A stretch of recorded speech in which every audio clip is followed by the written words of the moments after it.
আসসালামু আলাইকুম বন্ধুরা, আজ আমি একটি অথেন্টিক নতুন রেসিপি নিয়ে চলে এলাম মুগ ডাল দিয়ে মাছের মাথা, কেউ বলে মুড়ি ঘন্ট। তো চলুন আজ আমরা রেসিপিটা চালু করি। তার জন্য আমি কাতলা মাছ নিয়ে নিয়েছি।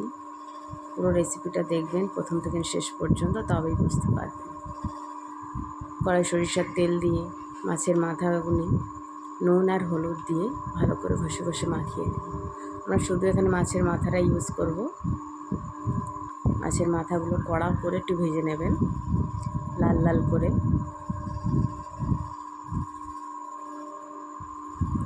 মাছের মাথাটা একটু সাবধানেই ভাজতে হবে, তা নাহলে তেল ছিটকে গায়ে পড়বে, এতে আপনার চোখ মুখ ক্ষতি হতে পারে। তো আপনারা কাজটা পুরো সাবধানের সাথে করবেন।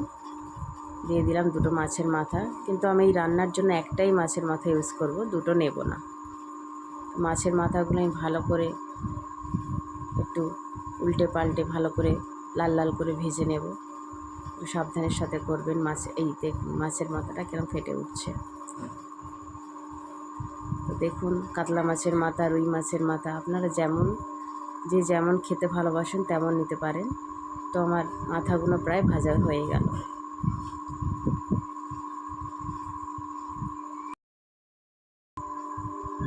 আমরা এর থেকে একটা মাছের মাথা ইউজ করব।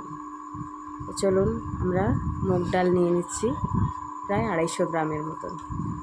তো আমরা মুগ ডাল ধোবো না, ধোয়ার আগে আমরা শুকনো হাঁড়িতে অথবা কড়াইতে ভালো করে লাল লাল করে টেলে নেব। দেখুন আমরা একটু লাল লাল করে টেলে নিচ্ছি, কারণ মুগ ডালের একটি স্মেল থাকে, গন্ধ থাকে। সেইটা হালকা করে লাল করে ভেজে নিলে সেই গন্ধটা চলে যায়।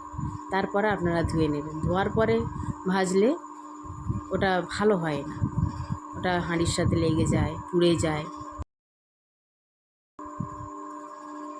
তো দেখুন, প্রথম থেকে ভিডিওটা পুরোই আপনারা শেষ পর্যন্ত দেখবেন, তবে পুরো বুঝতে পারবেন ভিডিওটা কেমন করে হচ্ছে। তো দেখুন, আমি এখানে দেওয়ার পরে জল দিয়ে দিলাম। লাল লাল করে ভাজা হয়ে যাওয়ার পর তারপরে জল দিয়ে দিয়েছি। জলটা দিয়ে ধুয়ে নেব। দেখুন, আমি একটা স্ট্রেনারের সাহায্যে ছেঁকে নিচ্ছি ডালটা। একটু পরিষ্কার জল দিয়ে আবার ধুয়ে নেব আমি।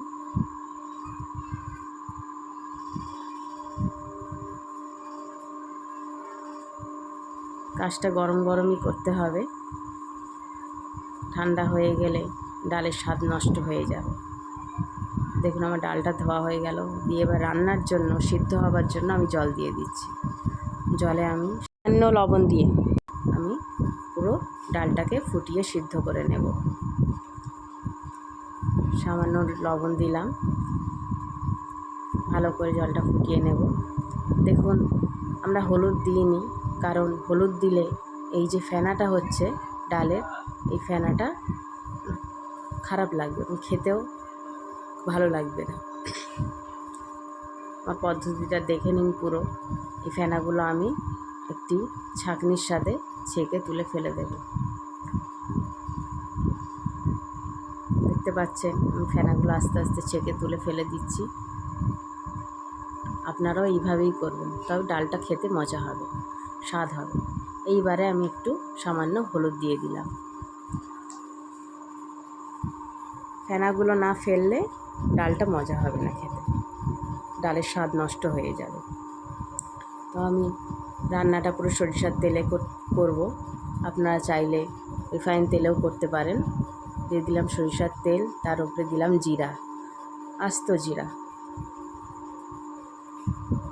দিয়ে দিলাম শুকনো লঙ্কা 3টে। একটু লাল হওয়ার অপেক্ষা করব আমরা। এগুলো ফোড়ন দেব। জিরা এবং শুকনো মরিচ সব একসাথে ভালো করে লাল লাল করে ভেজে নেব।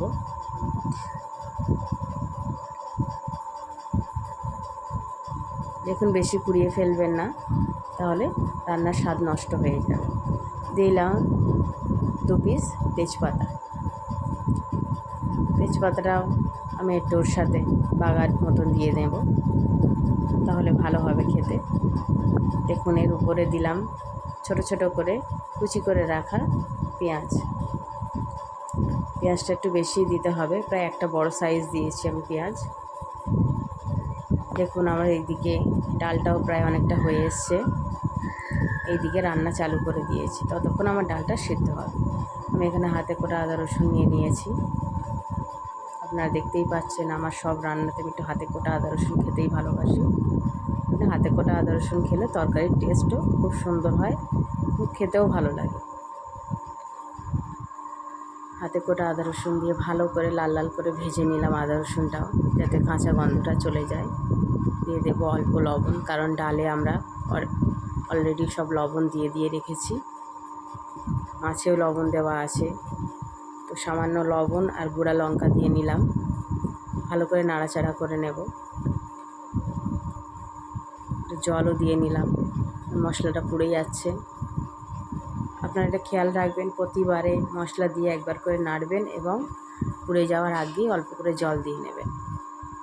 দেখুন আমার প্রত্যেকটা স্টেপ বাই স্টেপ দেখুন, আমি একবার করে মশলা দিচ্ছি এবং নাড়িয়ে নিচ্ছি, তা নাহলে মশলাটা পুড়ে যাওয়ার সম্ভব থাকে। ধনিয়ার গুঁড়া দিয়ে দিলাম, ভালো করে মশলাটা কষিয়ে নেব। মশলাটা কষানো হয়ে গেলে টমেটো কুচিগুলো দিয়ে দিলাম। এখানে দুটো ছোট ছোট টমেটো দিয়েছি, আপনারা চাইলেন কম বেশি করতে পারেন। কেউ বেশি টমেটো খেতে ভালোবাসলে বেশি দিতে পারেন, কম টমেটো খেতে ভালোবাসলে কম দিতে পারেন। তো আমি এখানে দুটো ছোট ছোট টমেটো দিয়ে দিয়েছি। টমেটোকে ভালো করে নরম করে নেব, কষিয়ে নেব। দেখুন আমার টমেটো এখানে প্রায় অনেকটা গলে গিয়েছে, এবার সামান্য জল দিয়ে নেব, দিয়ে আবারও কষিয়ে নেব ভালো করে।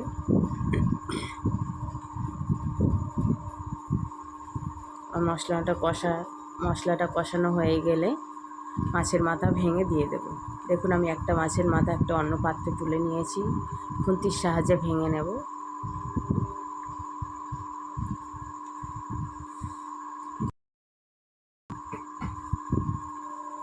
মাছের মাথাগুলো এক এক করে দিয়ে দেব রান্নার কষানো মশলার উপরে।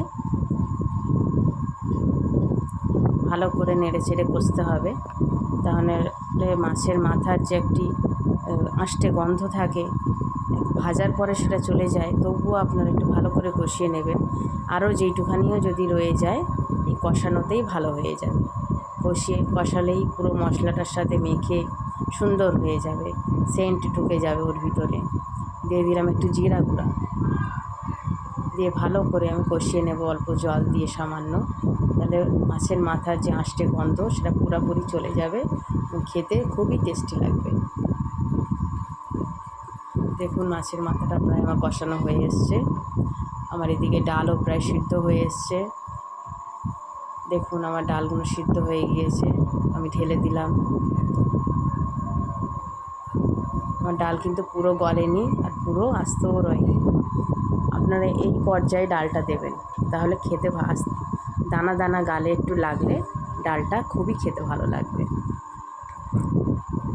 দেখুন ডালটা আমি মাছের সাথে ভালো করে কষিয়ে নেব, নেড়ে চেড়ে একটু জলটা মরে গেলে একটু বেশি করে জল দিয়ে বসিয়ে ফুটিয়ে নেব।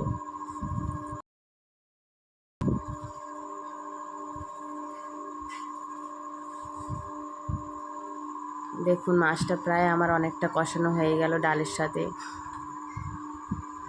মাছের মাথাটা একটু আস্তে আস্তে থাকবে, একটু গলা গলা হবে এবং খেতে খুবই ভালো লাগবে। আমি এখানে জলও দিয়ে দিয়েছি অলরেডি, আপনারা দেখতেই পাচ্ছেন।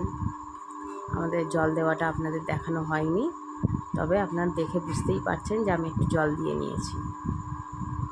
তো আমি দেখুন জলটা ফুটছে, আমার ডালটা প্রায় রেডি।